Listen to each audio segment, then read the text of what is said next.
49 అంటే సంతానం, 49 అంటే సంతోషం. Hi viewers, welcome to I dream. నేను మీ హోస్ట్ అపర్ణ. ఈరోజు నేను ఎల్బీ నగర్లోని 49కి వచ్చేసాను. ఇక్కడ మనతో పాటు fertility expert and specialist doctor Mounika గారు ఉన్నారు. ఫెలోపియన్ ట్యూబ్స్ అసలు వీటి గురించి చాలా వింటూ ఉంటాం కదా. వీటికి అలాగే ఫర్టిలిటీకి అంటే సంతానలేమికి ఉన్న సంబంధం ఏంటి, మనకి సంతానం కావాలంటే ఫెలోపియన్ ట్యూబ్స్ ఎలా దోహదపడతాయి అనే విషయాల గురించి మాట్లాడదాం. నమస్తే అండి. నమస్తే. సో డాక్టర్ గారు, ఫెలోపియన్ ట్యూబ్స్ అసలు ఈ ఫెలోపియన్ ట్యూబ్స్ ఆడవారిలో ఎలా అవి యూజ్ అవుతాయి అనేది ఒకసారి తెలియచేస్తారా? ఇప్పుడు అందరూ కాన్సన్ట్రేట్ చేసి అడిగేది గర్భసంచి ఎలా ఉన్నాయి, అండాశయాలు ఎలా ఉన్నాయి, గుడ్లు బాగున్నాయి లేదా అన్న వరకే అడుగుతారండి లేడీస్. మధ్యలో ఎంతోమందికి ట్యూబ్స్ అన్న విషయము తెలియకపోవచ్చు. ఇప్పుడు ఈ రెండిటికి కనెక్టింగ్ ఫ్యాక్టర్ ట్యూబ్స్. ఒక గర్భసంచి రెండు వైపులా మనకు ట్యూబ్స్ ఉంటాయి, ఫెలోపియన్ ట్యూబ్స్ అని. సో ఈ ఫెలోపియన్ ట్యూబ్స్కి అవతల వైపు మనకు respective ovaries, right ovary, left ovary ఎలా అయితే ఉందో రైట్ ట్యూబ్, లెఫ్ట్ ట్యూబ్ ఉంటుంది. అండ్ సెంటర్లో గర్భసంచి ఉంటుంది. అండాశయం నుంచి ప్రతి నెల ఎవరికైతే పీరియడ్స్ కరెక్ట్గా వస్తున్నాయో, అంటే ఒక 28-30 రోజులకు ఒకసారి పీరియడ్ వస్తుందో, ఆ లేడీకి 14th or 15th డే మధ్య సైకిల్ మధ్య రోజులో తనకు ఒక ఎగ్ అనేది విడుదలవుతుంది. సో ఈ అండాశయం నుంచి రిలీజ్ అయిన ఎగ్ ఈ ట్యూబ్లోకి వెళ్ళాలి. ట్యూబ్లోకి వెళ్ళిన తర్వాత అదే సమయంలో హస్బెండ్ అండ్ వైఫ్ కలిసినప్పుడు వీర్య కణాల శాంపుల్ అనేది గర్భసంచి ముఖద్వారం, వెజైనా, సర్విక్స్లో పడుతుంది. అక్కడి నుంచి కణాలు స్విమ్ చేసుకుంటూ గర్భసంచి లోపలికి వచ్చి ట్యూబ్ వరకు చేరుకోవాలి. ట్యూబ్లోకి ఎంటర్ అయ్యి ఆ ఎగ్ని మీట్ అవ్వాలి. అప్పుడే ఆ ఎగ్ లోపల స్పర్మ్ పెనట్రేట్ అవుతే పిండం అన్నది ఏర్పడుతుంది. సో అలా ఏర్పడిన పిండము ట్యూబ్లో తయారవుతుంది. అలా తయారైన పిండం ఇంకొక 4-5 డేస్ ట్రావెల్ చేస్తూ గర్భసంచిలోకి వచ్చి గర్భసంచి గోడలో అతుక్కుంటుంది. అతుక్కుంటే అప్పుడు మనకు ప్రెగ్నెన్సీ పాజిటివా నెగిటివా వస్తుంది. ఈ అతుక్కున్న ఎంబ్రియో ఒక హార్మోన్ రిలీజ్ చేస్తుంది, హెచ్సిజి అంటారు, హ్యూమన్ కొరియోనిక్ గొనాడోట్రోపిన్.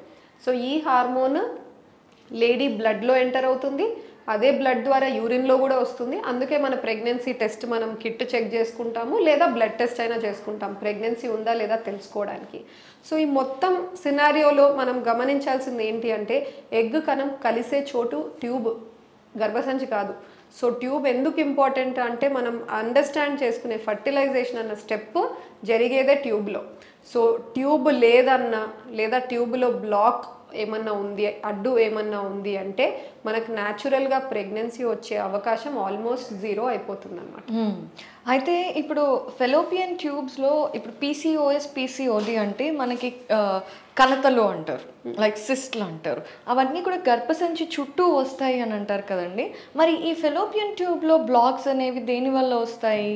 హార్మోనల్ ఇంబ్యాలెన్స్ అయినా ఇంకేదన్నా ఉంటుందా? ఇప్పుడు హార్మోనల్ ఇంబ్యాలెన్స్ వల్ల పాలిసిస్టిక్ ఓవరీ, నీటి బుడగల సమస్య, ఇవన్నీ అండాశయాల్లో అనమాట.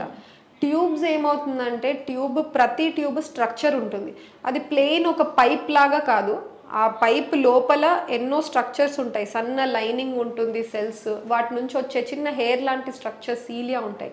ఇవేం చేస్తాయి అంటే వచ్చే కణంని, ఆ పక్క నుంచి వచ్చే గుడ్డుని ఒకదాని వైపు ఒకటి పుష్ చేస్తాయి మూమెంట్ ద్వారా, బీటింగ్ ఫ్రీక్వెన్సీతో. మూవ్ చేసినప్పుడు ఎగ్ కణం వచ్చి కలిసి పిండం తయారవుతుంది. ఇలా తయారైన పిండంని కూడా గర్భసంచి వైపుగా వెళ్ళడానికి కూడా ఈ సీలియా బీట్ చేస్తూ హెల్ప్ చేస్తాయి. సో ట్యూబ్ ప్లెయిన్గా ఓపెన్ ఉండడమే కాదు, పేటెన్సీ అదొక్కటే కాదు, దాని ఫంక్షన్ అన్నది కూడా కరెక్ట్గా ఉండాలి. కరెక్ట్గా వెళ్ళి ఎగ్ని పిక్ చేసుకోవడము, ఇవన్నీ జరగాలి. నువ్వు ఈ ట్యూబ్స్ ఎప్పుడు దెబ్బతింటాయి, ఈ బ్లాక్స్ అన్నవి ఎప్పుడు ఏర్పడతాయి అంటే వేరే వేరే కండిషన్స్. బట్ ఎక్కువగా మనం చూసేది ఇన్ఫెక్షన్స్.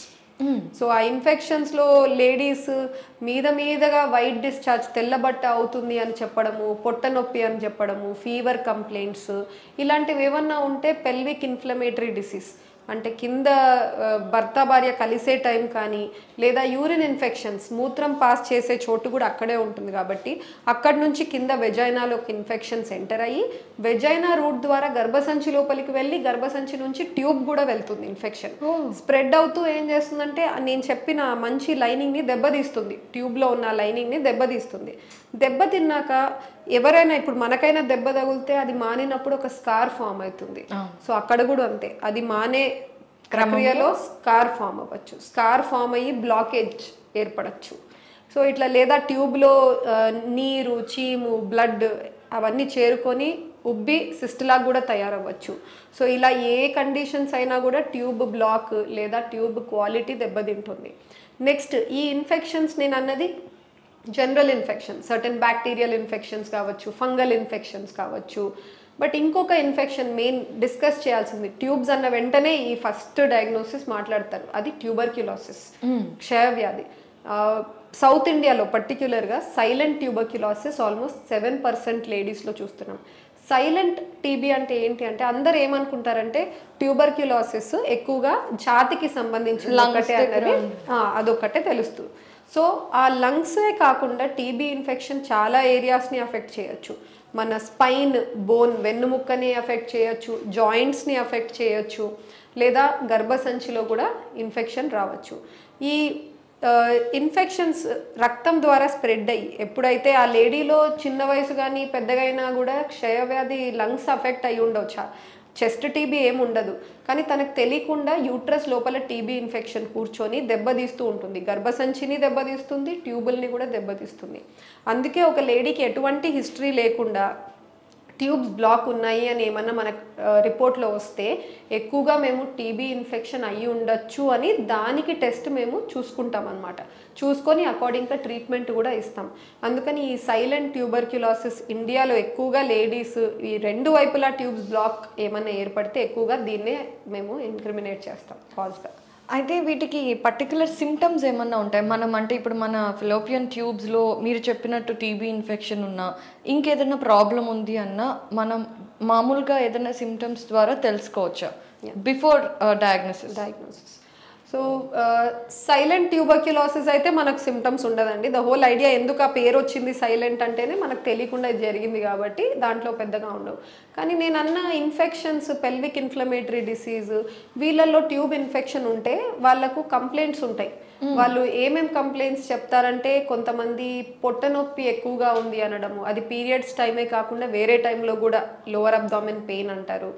లేదా ఇంకొంతమంది నేను అన్నట్టు రిపీటెడ్గా తెల్లబట్ట ఎక్కువ అవుతుంది, పొట్ట నొప్పి వస్తుంది, ఫీవర్ కంప్లైంట్స్, వాంతి కూడా అవుతున్నాయి అప్పుడప్పుడు. సో ఇవన్నీ కాన్స్టలేషన్ ఆఫ్ సిమ్టమ్స్ వాళ్ళు కంప్లైంట్ చేయొచ్చు ట్యూబ్లో ఇన్ఫెక్షన్ ఉంది అంటే.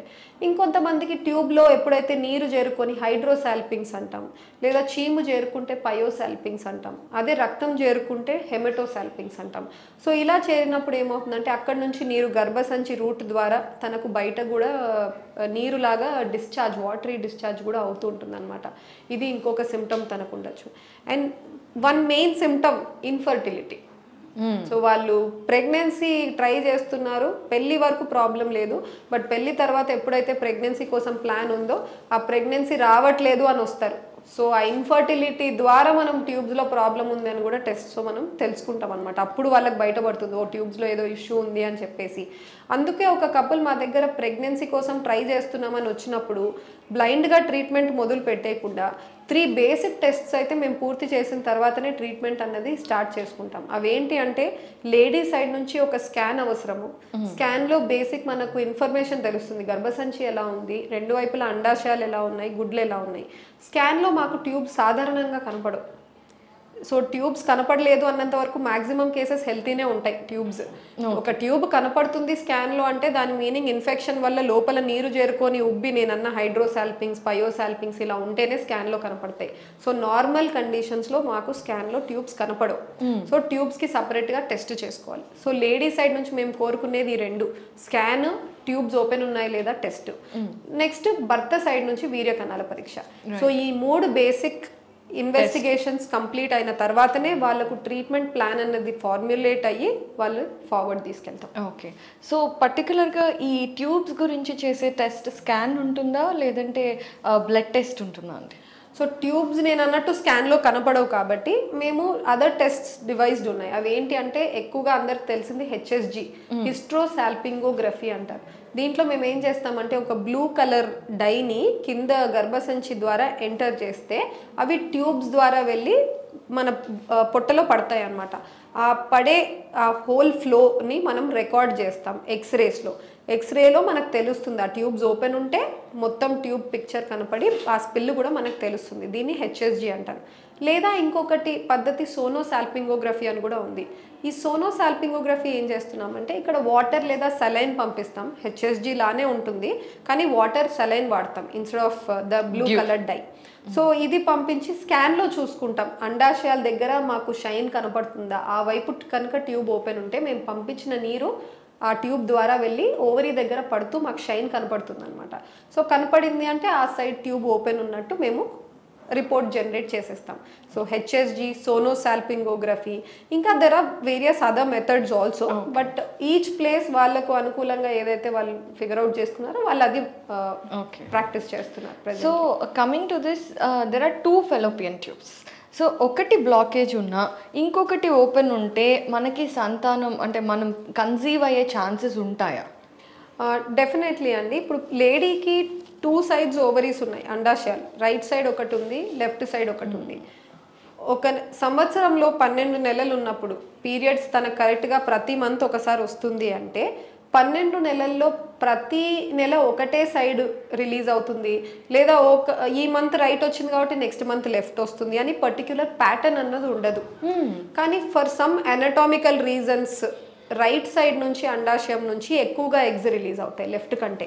ఒక 12 నెలలు తీసుకుంటే 7-8 నెలల్లో మనకు ఎక్కువగా రైట్ సైడ్ అండాశయం నుంచి ఎగ్ రిలీజ్ అవుతుంది. రిమైనింగ్ 3-4 monthsలో లెఫ్ట్ సైడ్ నుంచి రిలీజ్ అవుతూ ఉంటుంది.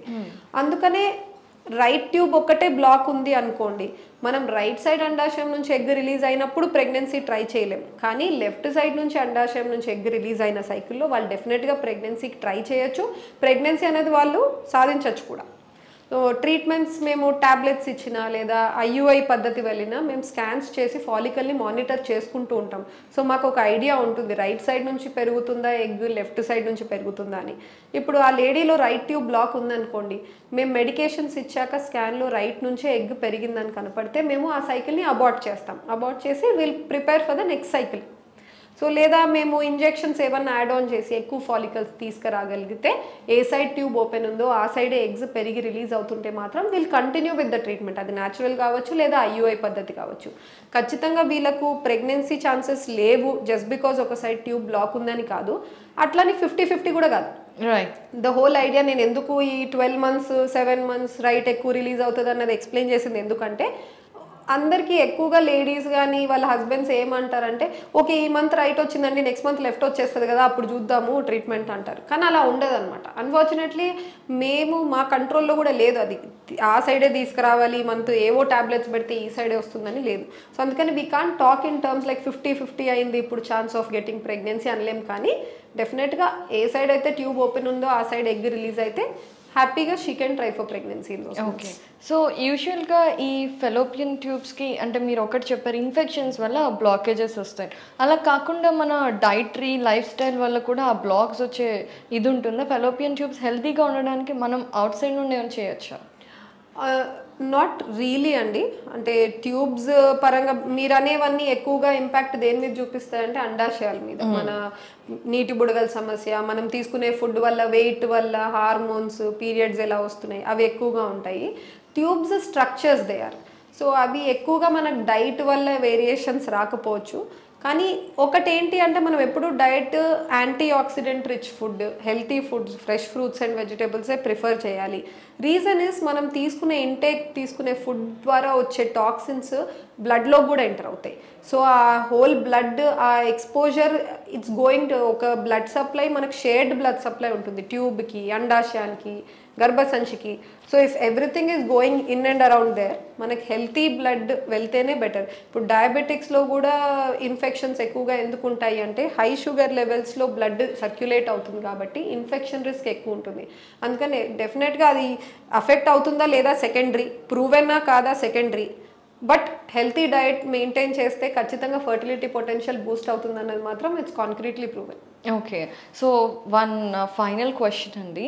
ఫెలోపియన్ ట్యూబ్స్ అనే స్ట్రక్చర్స్ కాబట్టి మనం ఏం చేయలేం, మీరే చెప్పారు ఆ విషయం. సో కాకపోతే ఇప్పటి వరకు already bad lifestyle, bad food habits, ఎక్కువ junk food or overweight ఏది ఉన్నా సరే పెళ్లి చేసుకోవాలి అన్న థాట్ వచ్చినప్పటి నుండి, లేదంటే when they are getting prepared to get married అప్పటి నుండి వాళ్ళ లైఫ్ స్టైల్ మార్చుకోవటం వల్ల can they be benefited in terms of pregnancy?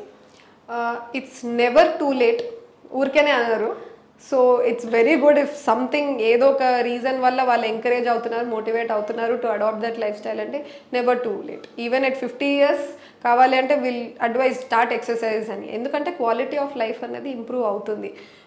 Periods ఇర్రెగ్యులర్గా వచ్చే వాళ్ళకి సమ్టైమ్స్ జస్ట్ ఎక్సర్సైజెస్ స్టార్ట్ చేసి 1-2 kgs లూజ్ అయినా కూడా వాళ్ళకు పీరియడ్స్ రెగ్యులారిటీ వచ్చే అవకాశం ఉంటుంది. కానీ వాళ్ళు ఎంచుకునే పద్ధతి కూడా కరెక్ట్ ఉండాలి. అంటే సడన్గా ర్యాపిడ్ వెయిట్ లాస్, స్టార్వేషన్ వెళ్ళిపోవడము, అవన్నీ that should not be the right way.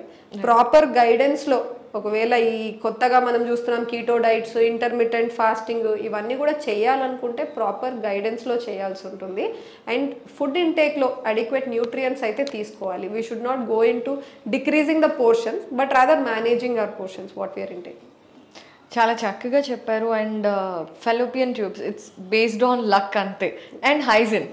So కేర్ఫుల్గా ఉండటం వల్ల చాలా లాభాలు ఉంటాయి అని చెప్పారు. అండ్ ఎందుకు ఫర్టిలిటీ అనేది ఫెలోపియన్ ట్యూబ్స్ వల్ల కూడా ఫెయిల్ అయ్యే ఛాన్సెస్ ఉంటాయి అనే విషయాలను కూడా చాలా చక్కగా చెప్పారు.